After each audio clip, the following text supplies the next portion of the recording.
شهر رمضان الذي أنزل فيه القرآن هدى للناس وبينات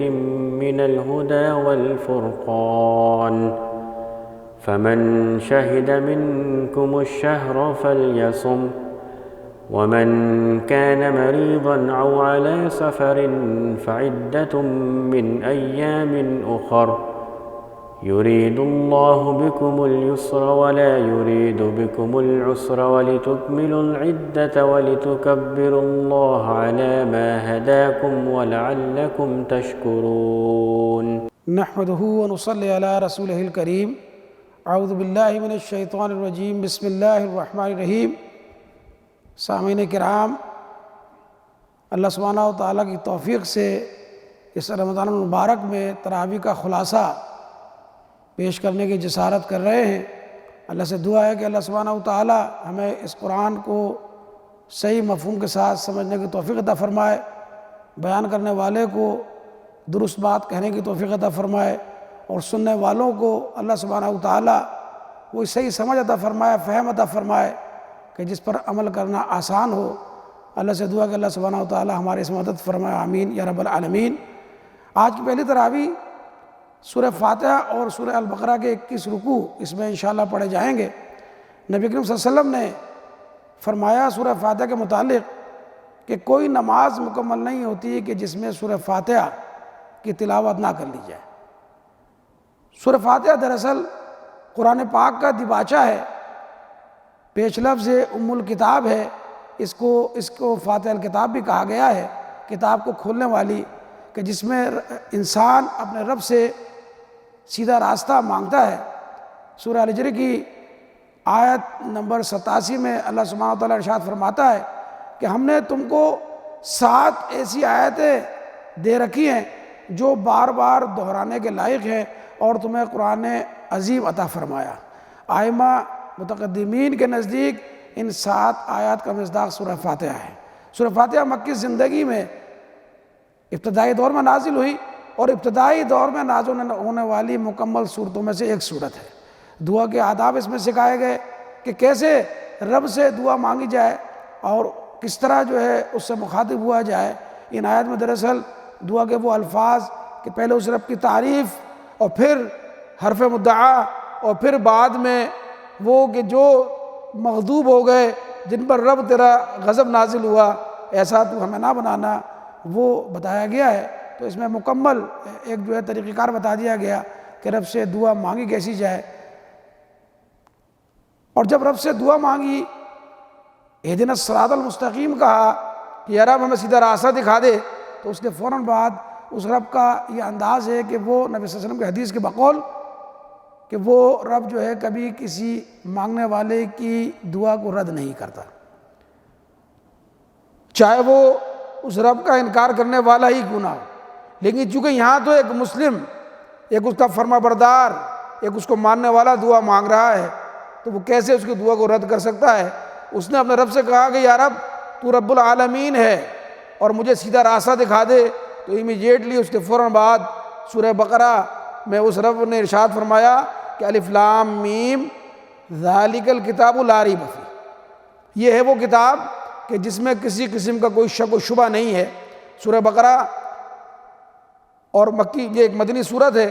مکی صورتیں وہ ہوتی ہیں جو کہ ہجرت سے پہلے نبی کریم صلی اللہ علیہ وسلم پر نازل ہوئیں، اور ان صورتوں میں جو اس کی اگر پہچان کرنی ہو قرآن پاک کا جب مطالعہ کریں گے تو مکی صورتوں میں ہمیں نظر آئے گا کہ وہاں عقائد کی پختگی کی بات ہو رہی ہے، وہاں ان بنیادوں پر بات ہو رہی ہے کہ جس کے تحت ایمان کو مضبوط کیا جائے. اور مدنی دور میں جو صورتیں نازل ہوئیں، چاہے وہ کہیں بھی نازل ہوئی ہوں، انہیں مدنی صورت کہا جاتا ہے. ہجرت کے بعد اترنے والی صورتوں اور آیتوں کو مدنی کہا جاتا ہے. تو سورہ بقرہ ایک مدنی صورت ہے. جیسے کہ میں نے عرض کیا کہ مکی صورتوں میں عقائد کی پختگی کی بات ہے، اور مدنی صورتوں میں چونکہ ایک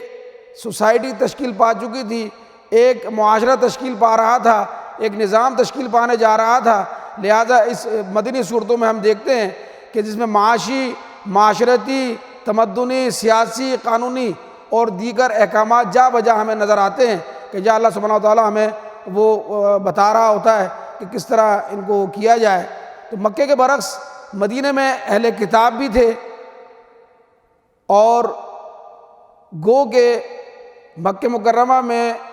ایمان لانا ایک مشکل کام تھا، اور مدینہ منورہ میں اس کے مقابلے میں کچھ آسان ہو گیا تھا۔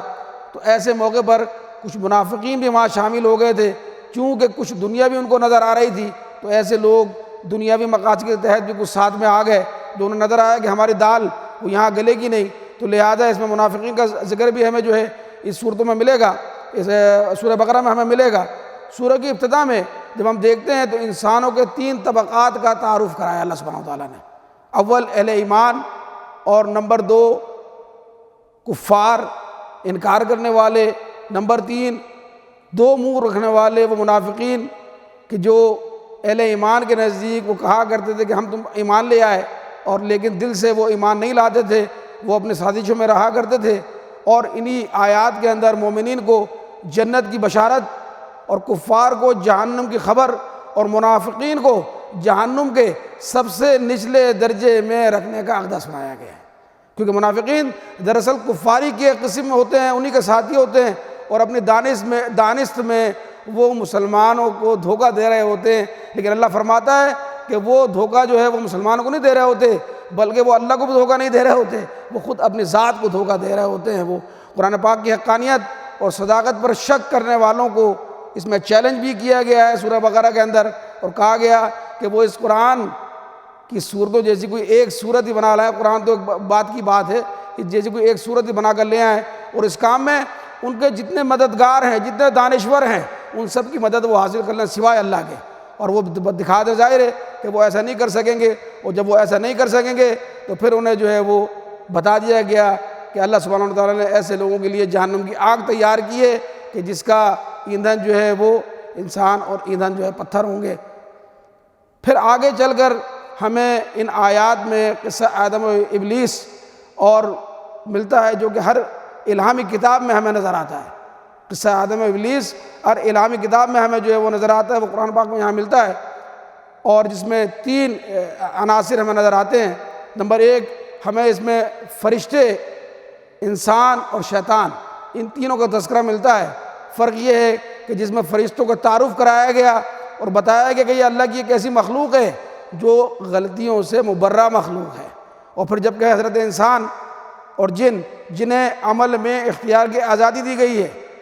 اور انسان غلطی کر کے وہ اللہ کی طرف رجوع کر لیتا ہے، جبکہ تیسرا تعارف ابلیس کا کرایا گیا کہ جو غلطی تو کرتا ہے لیکن وہ تائب نہیں ہوتا، اپنی ضد پر اور ہٹ دھرمی پر ڈٹ جایا کرتا ہے۔ اگر آج بھی کوئی انسان وہی روش اختیار کرے تو ظاہر ہے کہ پھر وہ اسی کا ریلیٹو، اسی کا رشتہ دار، اسی کا ساتھی جو ہے وہ شمار کیا جائے گا ابلیس کا۔ قصہ آدم و ابلیس کے اختتام پر بنی اسرائیل کا تذکرہ شروع ہوتا ہے، اس کی تفصیل آتی ہے جو کہ 5ویں رکوع سے اور شروع ہو کر 16ویں رکوع تک جو ہے مسلسل چلتی ہے۔ اس میں اس قوم کے عروج و زوال کی داستان رقم ہے، اور اس کے ساتھ ساتھ اس پر جو عنایات کی گئی، جو اکرامات کیے گئے، ان کی تفصیل ملتی ہے۔ اس قوم نے انبیاء علیہ السلام پر کیے جانے والے ان پر ظلم کیا، ان کو قتل کیا، اور موسیٰ علیہ السلام اور ان کے معجزات کا تذکرہ بھی جو ہے وہ ان آیات میں ملتا ہے۔ بنی اسرائیل کے کارناموں کی تکمیل پر ابو الانبیاء حضرت ابراہیم علیہ السلام کی شخصیت پر روشنی ڈالی گئی ہے، اور ان کی قربانیوں کا تذکرہ کیا گیا ہے۔ ساتھ ہی بتایا گیا کہ کس طرح انہوں نے خانہ کعبہ کی تعمیر مکمل کی، اور خانہ خدا کی تکمیل کے بعد ابراہیم علیہ السلام کا دعا کا ذکر ہے جس میں انہوں نے بلاد حرم کو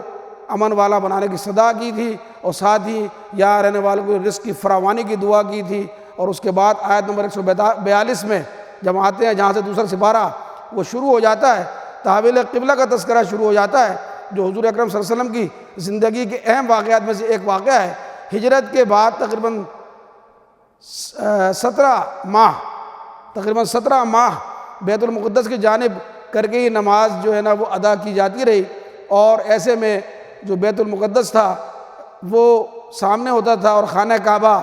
کمر کے پیچھے ہوا کرتا تھا۔ نبی کریم صلی اللہ علیہ وسلم کی خواہش تھی کہ خانہ کعبہ کو قبلہ اول قرار دے دیا جائے، جسے اللہ سبحانہ تعالیٰ نے پورا کر دیا۔ اس پر مشرکین اور اہل کتاب نے بڑا چرچا شروع کر دیا کہ جس کا جواب بھی آنے والے ان آیات میں دیا گیا ہے کہ تحویل قبلہ دراصل تبدیلی امامت کا اعلان ہے۔ تحویل قبلہ دراصل تبدیلی امامت کا اعلان ہے کہ یہ امامت اب بنی اسرائیل سے لے کر اور بنی اسماعیل کے فرزند محمد صلی اللہ علیہ وسلم کی امت کے سپرد کی جا رہی ہے۔ اس کے آگے کی آیات میں تبدیلی امامت کے بعد جہاد، قتال، آزمائش، جان و مال کا ذکر ملتا ہے، تجارت و کاروبار کے نقصانات اور خوف و بھوک کے اشارات ملتے ہیں، اور اس پر صبر کی تلقین کا حکم ملتا ہے۔ انہی آیات میں شہید کے لیے دائمی زندگی کی بشارت سنائی جاتی ہے۔ آیت نمبر 158 سے مناسک حج سکھلائے گئے اور صفا و مروہ کا تذکرہ ملتا ہے، جس پر ہاجرہ علیہ السلام کی صحیح و جد و جہد نظر آتی ہے کہ پھر کس طرح اسماعیل علیہ السلام ایڑیاں ان کے رگڑنے سے چشمہ زمزم کا جو ہے وہ پھوٹتا ہے۔ اور پھر اس کے آگے جب ہم بڑھتے ہیں ہم دیکھتے ہیں کہ تخلیق کائنات، تخلیق رات اور دن کا فرق،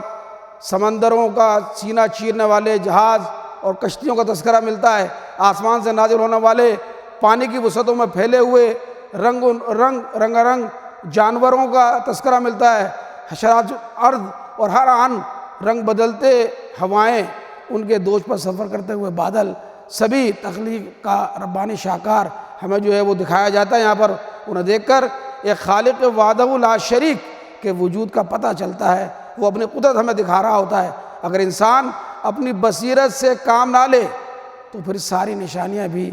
اسے منزل سے ہمکنار نہیں کر سکتی، وہ بھٹکتا رہتا ہے اور اللہ کے ساتھ دوسروں کو شریک ٹھہراتا ہے۔ بتایا گیا کہ جن ہستیوں کو انسان نے شریک بنایا وہ خود روز آخرت اس کے خلاف ہوں گی، اور آج کی جو منزل ہے اس کا جو اختتام ہوا وہ اللہ تعالیٰ نے جو امت مسلمہ پر پاکیزہ چیزیں حلال کیے ہیں، حرام کیے، ان کا تذکرہ ملتا ہے کہ اللہ تعالیٰ نے تمام پاکیزہ چیزیں مسلمانوں کے لیے حلال قرار دے دی، اور حرام چیزیں ان کا نام لے کر تذکرہ کر دیا کہ بالکل بنی اسرائیل کے برعکس ہے۔ اللہ سبحانہ سے دعا ہے کہ اللہ سبحانہ وتعالی ہمیں عمل کی توفیق عطا فرمائے۔ وآخر دعوانا ان الحمدللہ رب العالمین۔ اللہم صلی علی سیدنا محمد وعلی